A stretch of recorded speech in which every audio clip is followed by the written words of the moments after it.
concentration of D raised power D over concentration of A raised power A, concentration of B raised power B। ठीक है, इस तरह से भी हम इसको नोट कर सकते हैं। और अगर हम गैसेस रिएक्शन पढ़ते हैं तो गैसेस रिएक्शन के लिए हम Kc को Kp में कन्वर्ट कर देते हैं, Kc को Kp में कन्वर्ट करते हैं और फिर हम पार्शियल प्रेशर यूज करते हैं। जैसे partial pressure of product, partial pressure of C raised power C multiplied by partial pressure of D raised power D divided by partial pressure of A raised power A and partial pressure of B raised power B। तो ये है, असल में ये देखिएगा कि जो K है ना बेटा, ये इक्विलिब्रियम कांस्टेंट है। C क्या है? कंसंट्रेशन, इसको हम कहते हैं equilibrium constant in terms of concentration and it is the equilibrium constant in terms of partial pressure. अब यहाँ पे ये चीज याद रखिएगा कि Kp and Kc depend only upon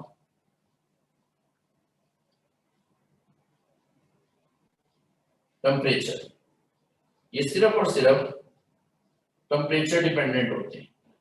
ठीक है जी, टेम्परेचर डिपेंडेंट है। और इनके दरमियान जो रिलेशन हम लिखते हैं, ये क्या रिलेशन है कि Kp is equal to Kc RT raise power delta n। ये बेटा जी इनके दरमियान हम एक रिलेशन लिखते हैं। यहाँ पे डेल्टा n क्या है? It is actually the difference between the number of moles of products and number of moles of the reactants। ये products और reactant के number of moles के दरमियान एक difference है। ठीक है जी। अब यहाँ बेटा अगर हम डेल्टा n को 0 पुट कर देते हैं, इसमें हम different conditions पढ़ते हैं। If delta n is equal to 0, तो डेल्टा n कब 0 होगा बेटा? When number of moles of products are equal to number of moles of reactants। तो फिर हम लिख सकते हैं then Kp is equal to Kc। Kp जो है ये फिर Kc के इक्वल होगा। सेकंड कंडीशन इसकी ये है if delta n is greater than 0, it means number of moles of products are greater than number of moles of reactants। Number of moles of products are greater than number of moles of reactants, then Kp is greater than Kc। जिसका मतलब है कि Kp जो है ये भी Kc से क्या हो जाएगा? ग्रेटर हो जाएगा। नंबर 3, थर्ड इसमें केस ये है if delta n is less than 0, it means number of moles of products are less than number of moles of reactants। कि प्रोडक्ट्स के नंबर ऑफ मोल्स जो है ये रिएक्टेंट के नंबर ऑफ मोल्स से लेस है। और इस तरह से हम इधर लिख सकते हैं Kp is less than Kc। Kp जो है ये Kc से क्या है? लेस है। तो ये तीन कंडीशंस आपने याद रखनी है। अब इनमें आपको कोई भी रिएक्शन दिया जा सकता है और ये कहा जा सकता है कि इसके लिए कौन सी कंडीशन करेक्ट है। ठीक है जी, जैसे सपोज कीजिए बेटा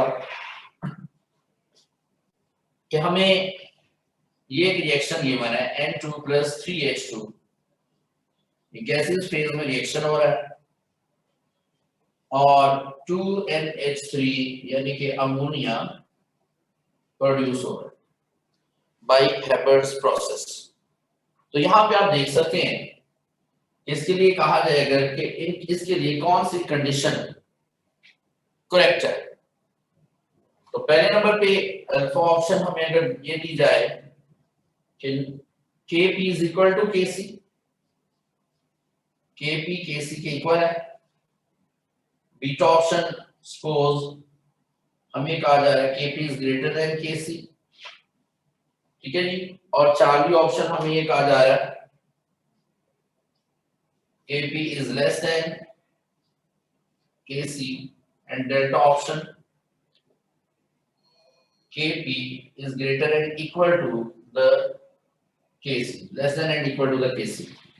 तो यहाँ पे आप देखें इस रिएक्शन के लिए हमें 4 कंडीशंस गिवन है। तो इस रिएक्शन को अगर हम एनालाइज करते हैं तो यहाँ पे हम देखते हैं कि number of moles of products कितने हैं बेटा 2 हैं, and number of moles of reactants कितने हैं 4 हैं। एक मोल है नाइट्रोजन का और 3 मोल है हाइड्रोजन के। तो इस तरह से number of moles of products are less than the number of moles of reactants. तो प्रोडक्ट्स के नंबर ऑफ मोल्स जब रिएक्टेंट के नंबर ऑफ मोल्स से लेस होंगे तो Kp will be less than Kc। तो Kp जो ये Kc से लेस होगा मींस कि हमारे पास जो करेक्ट आंसर है इट इज 40। तो 40 का करेक्ट आंसर होगा। अब इसमें आपने देखा कि जो Kp और Kc है ये मैंने आपको बताया कि सिर्फ टेम्परेचर डिपेंडेंट होते हैं। इसका मतलब है कि अगर आप इनिशियल कंसंट्रेशन चेंज कर भी देते हैं तो वैल्यू ऑफ द Kp और Kc में कोई फर्क नहीं पड़ेगा। जैसे ये कहा जाए कि for the given reaction if the initial concentration of the nitrogen and hydrogen is doubled then the K value of the Kc, तो value of Kc क्या होगी it will be double हो जाएगी, half हो जाएगी, 4 टाइम हो जाएगी, या remains constant होगी। ठीक है, यानी कि वो सेम रहेगी, वो चेंज नहीं होगी because Kc value depends only upon temperature. ये सिर्फ और सिर्फ टेम्परेचर डिपेंडेंट होती है। ये इनिशियल कंसंट्रेशन या volume change, pressure change, catalyst वगैरह इसके ऊपर ये डिपेंड नहीं करती। फिर उसके बाद आपने Kp और Kc के दरमियान हमने एक रिलेशन तो पढ़ा। अब उसके बाद देखिए बेटा जी हमने किस तरह से Kp और Kc को डिनोट करना है और इसकी यूनिट्स क्या है। यूनिट्स ऑफ Kc के बारे में आपने पढ़ा है कि हम इसके लिए जो यूनिट्स लिखते हैं ये है बेटा जी कंसंट्रेशन की पावर डेल्टा एन या फिर मोल पर डेसीमीटर क्यूब की पावर डेल्टा एन। ठीक है जी। और अगर यूनिट्स ऑफ Kp आप लिखते हैं, यूनिट्स ऑफ Kp तो ये होंगे बेटा जी एटमॉस्फेयर की पावर डेल्टा एन। ठीक है जी, क्योंकि Kb में हम पार्शियल प्रेशर लिखते हैं और प्रेशर का यूनिट क्या होता है बेटा एटमॉस्फेयर। ठीक है जी। और कंसंट्रेशन या फिर कंसंट्रेशन का यूनिट मोल पर dm क्यूब। तो इस तरह से हम इनके यूनिट्स भी फाइंड कर सकते हैं। ठीक है बेटा, समझ आ गई जी। बच्चे आपका कोई क्वेश्चन है? अस्सलाम वालेकुम सर। सर कल हमें कैल्शियम कार्बोनेट के डिसोसिएशन के बारे में सर ने बताया था कि वो जब डिसोसिएट होता है तो वो कैल्शियम ऑक्साइड और कार्बन डाइऑक्साइड में कन्वर्ट हो जाता है। उसके लिए हमें जब सर ने रेट इक्वेशन लिखाई थी Kc is equal to only CO2 था, लेकिन सर अगर CO2 मतलब वो सॉलिड्स की वजह से बाकी दोनों नहीं आई जी जी सर, लेकिन अगर हमारे CO2 रिएक्टेंट्स में हो तब भी Kc की वैल्यू यही होगी या फिर हम न्यूमिनेटर में कुछ लिखेंगे? किस CO की वैल्यू अगर रिएक्टेंट्स की तरफ हो? जी सर, CO2 प्लस CaO ना मतलब कैल्शियम कार्बोनेट की फॉर्मेशन होता है, तब भी Kc की वैल्यू होगी। एक मिनट, ये देखें CaCO3 है, आप कह रही हैं कैल्शियम ऑक्साइड बना और कार्बन डाइऑक्साइड, ये गैस है, ये सॉलिड है, ये सॉलिड है। ठीक है बेटा, अब इसका जो Kc एक्सप्रेशन हम लिखते हैं वो हमारे पास आ रहा है कि ये तो हम लिखते नहीं कैल्शियम ऑक्साइड, हम लिखेंगे कार्बन डाइऑक्साइड गैस का पार्शियल प्रेशर। ठीक है, या इसकी कंसंट्रेशन यही है। जी सर। हाँ, अब अगर रिवर्स के लिए लिखेंगे ना, ये फॉर फॉरवर्ड रिएक्शन, तो रिवर्स के लिए या बैकवर्ड डायरेक्शन के लिए क्या होगा, ये 1/CO2 कंसंट्रेशन आ। ठीक है बेटा, समझ आ गई? देखिए ना, अब कोई रिएक्शन है, अब उसकी फॉरवर्ड डायरेक्शन में अगर सपोज Kc की वैल्यू 4 आ रही है तो रिवर्स के लिए क्या होगी 1/4। ठीक है, समझ आ गई? यहाँ पे मैं एक क्वेश्चन दे देता हूँ ताकि आपको मजीद क्लियर हो।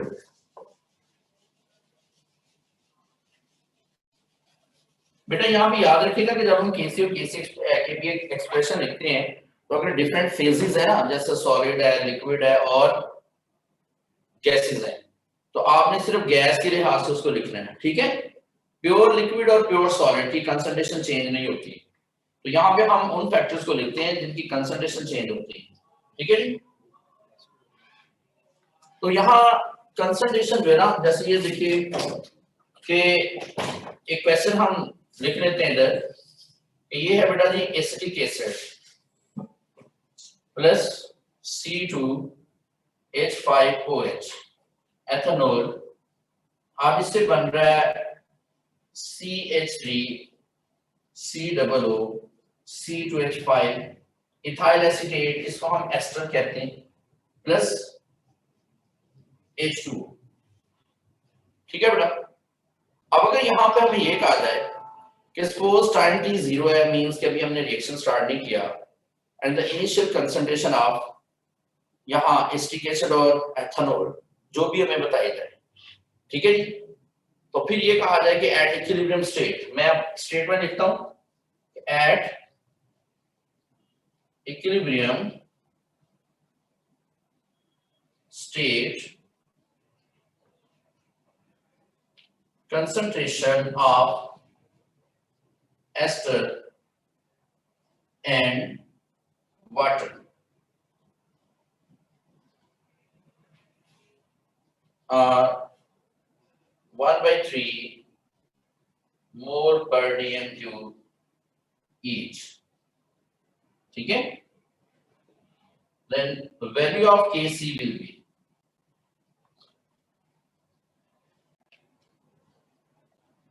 अब Kc की वैल्यू क्या हो, क्वेश्चन जरा दोबारा समझ लें कि ये हमें इक्वेशन गिवन है और ये रिएक्शन गिवन है, तो इसमें ये कहा जा रहा है कि जो एस्टर बन रहा है और जो वाटर बन रहा है इक्विलिब्रियम स्टेट पर, इनकी कंसंट्रेशन यानी एस्टर की भी 1/3 है और वाटर की भी 1/3 है, ठीक है बेटा। तो बताइएगा कि क्या होगी इसकी Kc वैल्यू। जी बेटा। अस्सलाम वालेकुम सर। सर ये Kp और Kc जो है नंबर ऑफ मोल्स पर क्यों नहीं डिपेंड करता? Number of initial number of mole पे डिपेंड नहीं करेगा, इक्विलिब्रियम स्टेट पर जो वैल्यूज होती हैं उन पे डिपेंड करता है, ठीक है। ठीक है सर, जी सर, ठीक, थैंक यू। अब बेटा ये देखिएगा कि इसमें हम यानी कि इसको हम अगर सॉल्व करते हैं तो इनिशियली ये है जी acetic acid C3COOH plus C2H5OH और ये है CA3COO C2H5 प्लस H2O। अब बेटा ये हमें ये लिखेगा कि जब टाइम t 0 होता है, when time is equal to 0, तो हम कहते हैं कि ये मैक्सिमम है, रिएक्टेंट्स है ये मैक्सिमम है। सपोज ये 1 मोल पर डेसीमीटर क्यूब है, ये भी 1 मोल पर डेसीमीटर क्यूब है, तो जो प्रोडक्ट्स हैं ये 0 मोल पर डेसीमीटर क्यूब है। ज़ाहिर है अभी हमने रिएक्शन स्टार्ट ही नहीं किया तो प्रोडक्ट्स तो नहीं बनेंगे ना। फिर जब रिएक्शन जो है अपनी इक्विलिब्रियम स्टेट पर आ जाता है तो फिर क्या होता है, जो एस्टर है ये कितना बना हुआ है 1/3 मोल पर डेसीमीटर क्यूब, यानी 1/3 हो गया, और वाटर जो है ये भी कितना बेटा 1/3। इसका मतलब है कि एसिटिक एसिड में से 1/3 माइनस हुआ, क्योंकि इसमें से 1/3 पार्ट ने रिएक्शन किया तो वो प्रोडक्ट में कन्वर्ट हुआ ना, तो ये आ जाएगा फिर 1 माइनस 1/3, ये भी आ गया बेटा 1 माइनस 1/3, ठीक है जी। तो इसका मतलब ये हुआ कि 1 में से 1/3 माइनस करेंगे तो 2/3 आ जाएगा, ये भी 2/3 आ गया, ये 1/3 है, ये 1/3 है, ठीक है जी। अब हम इसकी Kc वैल्यू फाइंड करते हैं, तो Kc वैल्यू फाइंड करने के लिए हम प्रोडक्ट्स की कंसंट्रेशन का प्रोडक्ट ऊपर लिखते हैं और रिएक्टेंट्स की कंसंट्रेशन का प्रोडक्ट नीचे लिखते हैं, मींस कि Kc इज इक्वल टू, हम प्रोडक्ट कौन से एस्टर एंड वाटर यानी 1/3 multiplied by 1/3 over reactant 2/3 multiplied by 2/3, तो Kc हम लिख सकते हैं 1/9 डिवाइडेड बाय 4/9, ठीक है जी। मींस क्या हम इसको मजीद लिख सकते हैं 1/9 9/4, तो ये कैंसिल हो गया, 1/4 आंसर आ जाएगा इसका, ठीक है, इन फॉरवर्ड डायरेक्शन। तो फॉरवर्ड में जो Kc वैल्यू है ये 1/4 है, तो रिवर्स में क्या होगा 4, ठीक है बेटा, रिवर्स में Kc वैल्यू क्या हो जाएगी फिर 4। तो ये आपने देखना है कि हमें क्वेश्चन में अगर वैल्यूज दी गई हैं तो उनको हमने किस तरह से डील करना है। जैसे क्वेश्चन में हमें सिर्फ प्रोडक्ट्स की कंसंट्रेशन बताई गई है इक्विलिब्रियम पर, ये भी 1/3 है, ये भी 1/3 है, तो आपने जो रिएक्टेंट की कंसंट्रेशन है ये कंसीडर करनी है 1। ठीक है बेटा, क्लियर हो गया? जी बेटा। सर अगर हमें उसने रिएक्टेंट्स की नाम दी हो तो फिर हमेशा हम 1 ही एज्यूम कर लेंगे। हाँ नहीं, वो इसलिए ना कि यहाँ उसने कहा होगा 1/3 है, ठीक है, तो जी 1/3 सर। का मतलब होगा कि 1 में से थर्ड पार्ट ने रिएक्शन किया तो इनिशियल कंसंट्रेशन 1 होगी। ठीक है, ठीक है समझ सर, आया? Thank you. अब अगर यहाँ पे वो कहता है ना कि 66% बने तो इसका मतलब है कि इनिशियल कंसंट्रेशन हम 100 लेते हैं। ठीक है, परसेंट मीन आउट ऑफ 100। ठीक हो गया जी? जी बेटा, आपका कोई question? Sir, I just have one question. Why did you do 1 minus 1/3 in the reactants diagram? Because the reactants are converting into the products and products are 1/3. Okay, तो यहाँ पे ये जितने भी प्रोडक्ट्स बने हैं उतने ही रिएक्टेंट में से कम होंगे ना। ठीक है बेटा? Yes, so we always have to do this. Clear हो गया? Yeah, so we always have to subtract.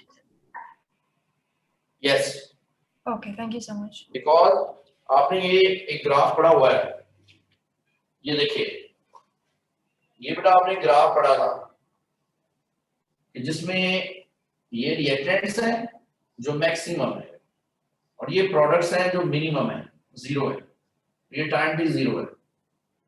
तो रिएक्टेंट कम होते जा रहे हैं, डिक्रीज होते जा रहे हैं और एंड प्रोडक्ट्स में ये बढ़ते जा रहे हैं। ठीक है जी? तो जितने रिएक्टेंट्स डिक्रीज होंगे उतने ही प्रोडक्ट्स बढ़ेंगे। ठीक है, मींस हम ये कह सकते हैं कि जितने प्रोडक्ट्स बनेंगे उतने रिएक्टेंट्स कम हो जाएंगे। तो अगर प्रोडक्ट 1/3 है तो रिएक्टेंट 1 माइनस 1/3 होगा। ठीक है, रिमेनिंग अमाउंट हम यूज करेंगे।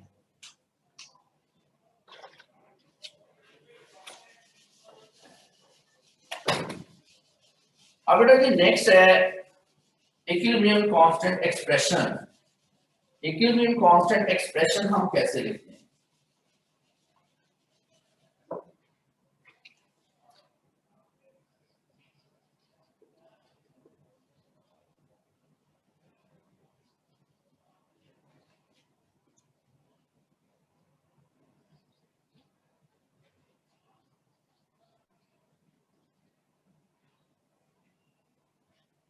इक्विलिब्रियम कांस्टेंट एक्सप्रेशन,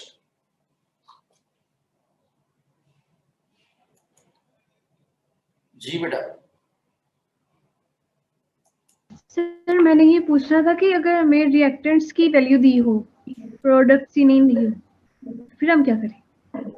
रिएक्टेंट जो भी वैल्यू दी जाएगी उसमें से आप इक्विलिब्रियम स्टेट पर दी जाएगी ना वैल्यू। ठीक है, तो आप उसमें से वो फाइंड कर सकते हैं अकॉर्डिंग टू क्वेश्चन कि वो हमारे पास प्रोडक्ट्स कितने देगा। ठीक है, जैसे सर सपोज इसी क्वेश्चन में आपको ये कहा जाता कि जो इक्विलिब्रियम स्टेट है, इक्विलिब्रियम स्टेट पर रिएक्टेंट की कंसंट्रेशन जो है ना ये 2/3 है। ठीक है, समझ आ रही?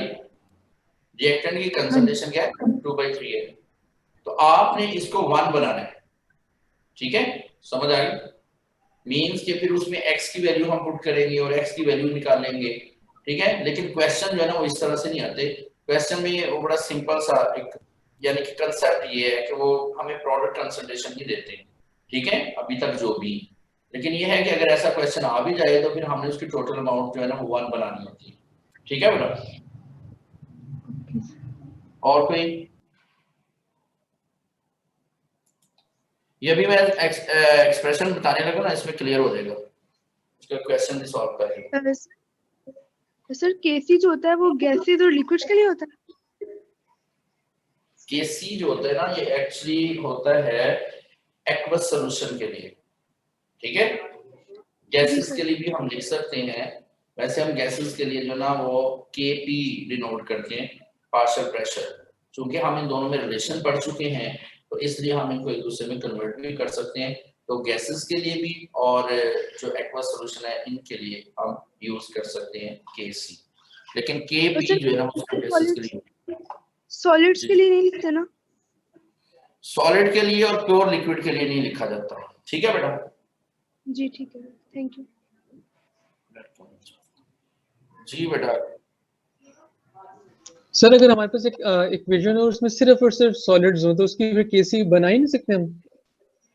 नहीं, सॉलिड में आपने कभी कोई रिएक्शन पढ़ा ही नहीं होगा, बिल्कुल प्योर स्टेट में सॉलिड में ही चल रहा नहीं, होगा। वैसे मैं आपसे पूछ रहा हूँ कि उसका नहीं आएगा सवाल। नहीं, ऐसा होता ही नहीं। अब ऐसा तो नहीं होता है कि सॉलिड दूसरे सॉलिड में कन्वर्ट हो रहा है, ठीक है बेटा।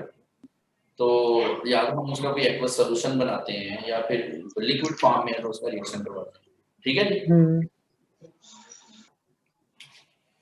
जी बेटा। आपका कोई क्वेश्चन?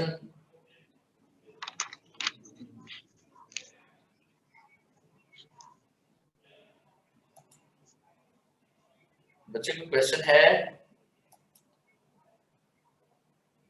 सर केसी का यूनिट हमेशा मोल पर डीएम क्यूब ही होगा जी, मोल पर डीएम क्यूब या कंसंट्रेशन की फॉर्म में लेते हैं, ठीक है जी।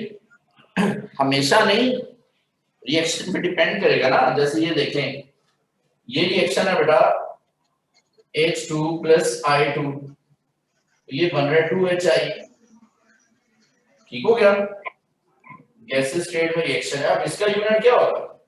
मैंने आपको ये शॉर्टकट बताया ना, मोल पर डेसीमीटर क्यूब की पावर डेल्टा n करें तो इधर डेल्टा n 0 है ना, number of moles of products भी 2 है और number of moles of reactants भी 2 है, तो 2 - 2 क्या हो जाएगा? 0। तो ये आ जाएगा मोल पर डेसीमीटर क्यूब की पावर 0। तो जिसकी पावर 0 1 होता है मींस नो यूनिट, ठीक है। केसी हैज नो यूनिट्स, समझ आ गई? तो जो भी डेल्टा n की वैल्यू होगी वो पुट करके आपने यूनिट्स फाइंड करने हैं, समझ आ गई ना आपको? जी बेटा। वकार। Sir, I just wanted to ask, yesterday our teacher gave us an example where he did the Kc calculation, but instead of getting the moles of initial and equilibrium, he used the x value and stuff like that. So he used some, I think he used some sort of method to solve that. Can you just give us an example like that? Okay, in terms of x and y, x के terms में हम You have, expression yes, you have लिखते हैं? the concentration, and the initial concentration is x or 2x or that. Can you give us an example? अच्छा ठीक है, मैं अभी समझा देता हूँ। Okay. ये देखिए बेटा, सपोज कीजिए कि हमें कोई रिएक्शन गिवन है ना, तो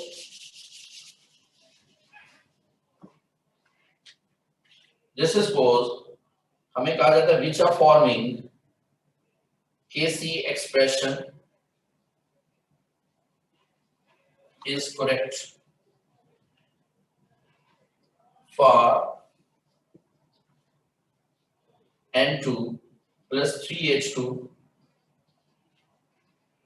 2NH3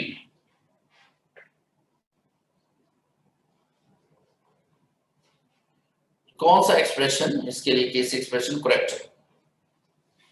अल्फा ऑप्शन हमें ये कहा जाता है जी, सपोज कीजिए कि 4x² v² over a minus x into b minus 3x cube. Beta option 4x² over v into a minus x into b minus x 3x cube. Charlie 4x² over v² into a minus x into b minus 3x cube delta v over यानी 4x v over a minus x into b minus 3x cube. चलिए 4x² v हम कर देते हैं। ये बेटा हमारे पास 4 expressions हैं, तो इस रिएक्शन के लिए हमने चेक करना है कि कौन सा करेक्ट एक्सप्रेशन। तो इसको आपने किस तरह से कैलकुलेट करना है, इसको कैलकुलेट करना तो आपको आना चाहिए। पहले मैं उसका एक लॉन्ग मेथड भी एक्सप्लेनेशन में बता दूंगा, उसके बाद मैं आपको उसका शॉर्ट मेथड भी बताऊंगा कि कैसे हम इसको चेक करें। जैसे देखिए N2 plus 3H2 2NH3A. Initially, when time is equal to 0, the concentration of reactants is the maximum. यानी N2 नाइट्रोजन की कंसंट्रेशन जो है ये सपोज A, इसके A मोल है और हाइड्रोजन के हैं B मोल, और प्रोडक्ट्स क्या होंगे 0। ये है इनके नंबर ऑफ मोल्स।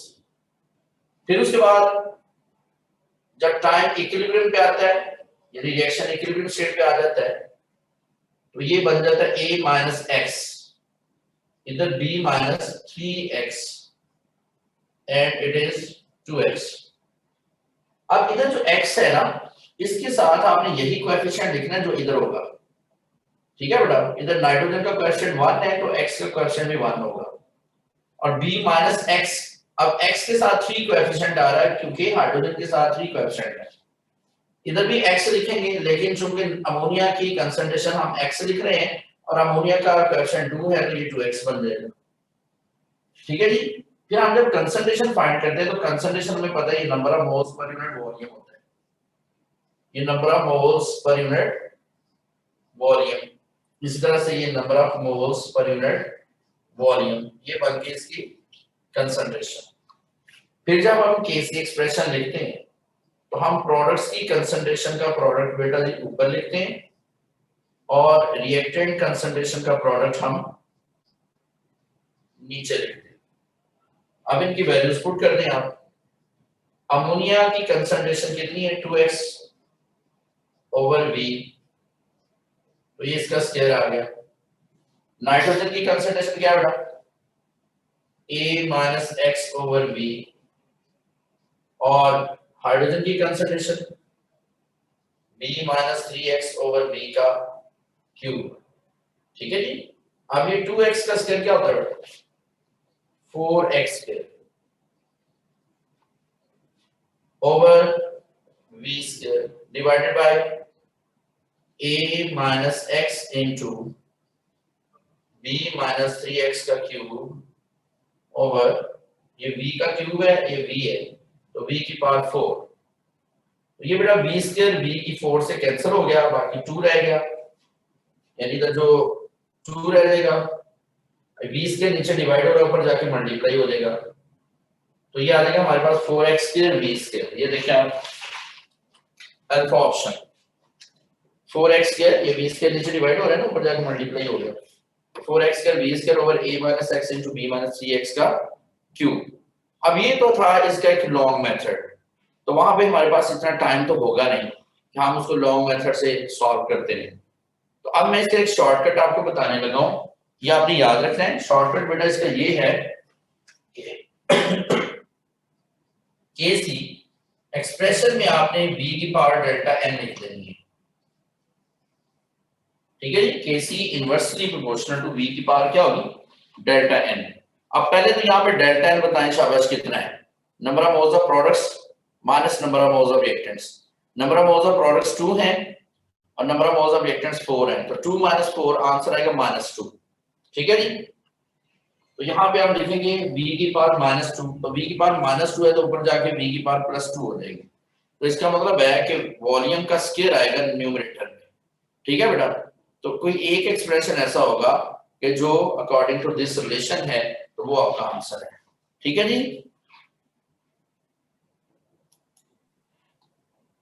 जी बेटा जो अभी मिस्टर आया था मैं केसी की वैल्यू 4 है, तो ये कैसे पता चलेगा कि ये ओवर ये फट जाएगा, ये कैसे पता चलेगा? दोबारा बोलिए जरा, आवाज कट रही है। अभी पीछे आपने क्वेश्चन कराया था उसमें केसी की वैल्यू 1/4 आई थी, तो उसके आगे आपने कहा था कि ये फॉरवर्ड जाएगा, तो ये कैसे पता चलेगा? क्योंकि उसमें प्रोडक्ट्स है ना वो, हाँ जी, उसमें हमने प्रोडक्ट्स लिखे थे एस्टर्स एंड वाटर, ठीक है, तो इसका मतलब है कि एसिड एंड वाटर प्रोडक्ट है तो रिएक्शन फॉरवर्ड चल रहा है, अगर एसिड एंड वाटर को रिएक्टेंट कहते तो फिर वो बैकवर्ड चलता। ठीक है जी, समझ आ गई? जी ठीक है जी सर, थैंक यू। अब बेटा ये शॉर्टकट मैंने आपको बताया कि ये देखें N2 प्लस 3H2 2NH3, मैंने आपको बताया Kc is inversely proportional to V power delta n। एक चीज याद रखिएगा, Kc की वैल्यू हमेशा टेंपरेचर डिपेंडेंट होती है। ये एक्सप्रेशन सिर्फ, ये जो मैंने लिखा है ये सिर्फ एक्सप्रेशन के लिए है, ठीक है बेटा, ओनली फॉर एक्सप्रेशन। अब यहाँ पे डेल्टा n देखिए कितना है, number of moles of products minus number of moles of reactants, तो प्रोडक्ट्स के नंबर ऑफ मोल्स 2 है, रिएक्टेंट के नंबर ऑफ मोल्स 4 है, तो delta n is equal to -2। अगर आप इधर -2 लिखते हैं v की पावर -2, तो ये ऊपर जाके क्या हो जाएगी बेटा +2, यानी v का स्क्वायर। तो जिसमें Kc directly proportional to v square होगा वो इसका करेक्ट आंसर होगा। ठीक है जी, समझ आ गई? उम्मीद है आपको समझ आ गई होगी। तो अब इसमें मुख्तलिफ तरह के आपको क्वेश्चन दिए जा सकते हैं और ये कहा जा सकता है कि बताइए इसमें वो जो Kc एक्सप्रेशन है ये क्या होगा। जी बेटा,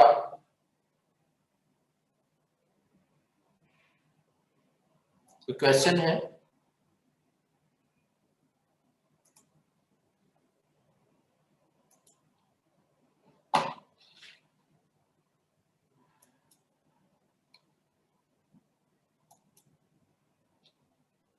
बेटा कोई क्वेश्चन? ये अनम्यूट नहीं हो रहा। सर ये जो आपने शॉर्टकट मेथड बताया है इसको यूज कैसे करना है? इसको यूज इस तरह से ना, जैसे आपको ये रिएक्शन दिया गया है, अब उसमें एक ही एक्सप्रेशन है जिसमें Kc, ये एक्चुअली देखो ना ये Kc इज इक्वल टू है, ठीक है, Kc v स्क्वायर के डायरेक्टली प्रोपोर्शनल आ रहा है, बाकियों में Kc जो है वो v स्क्वायर उसके इनवर्सली प्रोपोर्शनल है, किसी में v है, किसी में ये नीचे v है, तो इसका मतलब है v का स्क्वायर आएगा ऊपर। ठीक है, समझ आ गई? तो कोई एक एक्सप्रेशन ऐसा है तो वो आपने वॉल्यूम से चेक करके उसको अप्लाई कर देना है। मैं एक एग्जांपल दे दूं और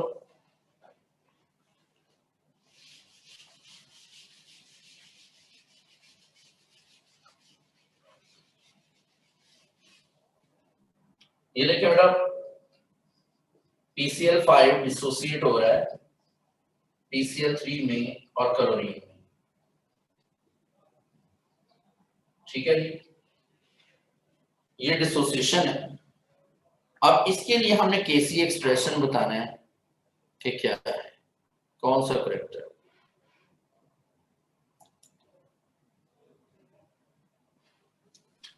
जी बच्चे, तो ये देखिए Kc किसके इक्वल होगा। सबसे पहले तो आप ये देखिए कि इसमें number of moles of products 2 है और number of moles of reactants 1 है, तो डेल्टा n हमारे पास आएगा 2 - 1 यानी कि 1, delta n is equal to 1। तो इधर हम क्या पुट करेंगे 1, इसका मतलब v की पावर 1 होगी और वो डिनोमिनेटर में होगी, v की पावर 1 होगी और वो डिनोमिनेटर में होगा। तो मैं पहला जो इसमें एक्सप्रेशन लिखता हूं, ये लिखता हूं x² into v over a minus x, b option, x² into v² over a minus x, Charlie, x² over a minus x into v, delta x² over a minus x into v square. जी, तो अब आप जरा अंदाजा लगाएं, शाबाश, correct answer क्या होगा। आपने इधर डेल्टा n की वैल्यू पुट करनी है, ठीक है।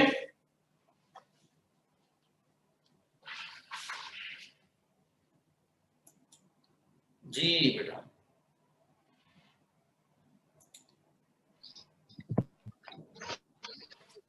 सर आंसर बताऊं? बता दें। सर इसका आंसर 40 होगा।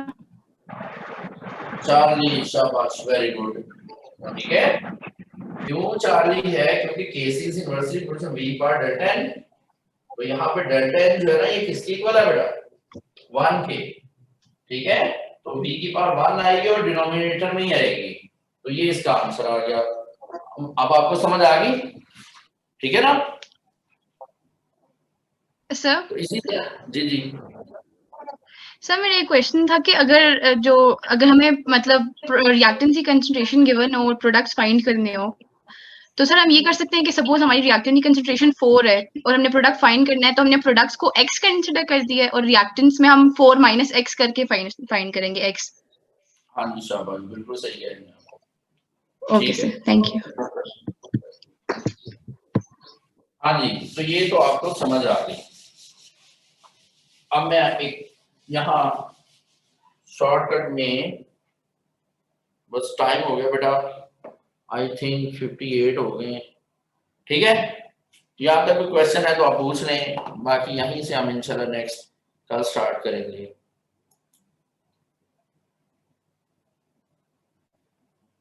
आज जरा मैं लेट हो गया हूँ, कल टाइम पे इंशाल्लाह स्टार्ट हो जाएगी क्लास।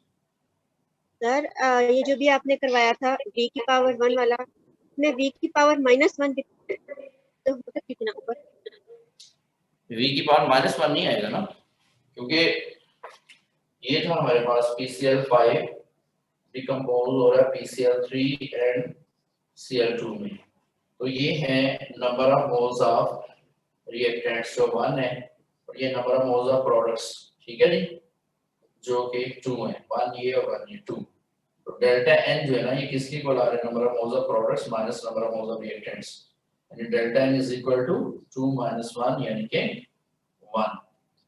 ठीक है, ये 1 आ गया ना, तो इसलिए Kc is inversely proportional to v की पावर डेल्टा n, तो डेल्टा n 1 है, तो v की पावर 1 यानी कि वॉल्यूम जो है वो डिनोमिनेटर में रहेगा और उसकी पावर 1 होगी।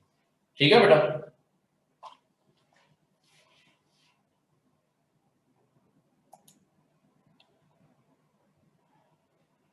बेटा कोई क्वेश्चन है? और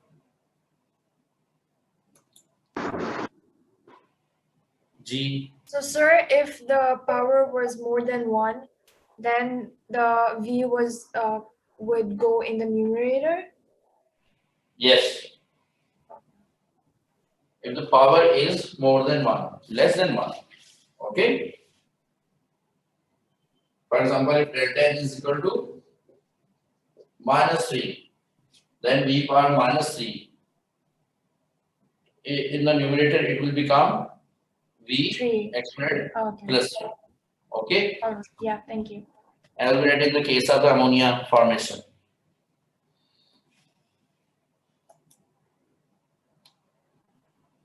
Okay, sir, thank you. Okay beta, Allah Hafiz.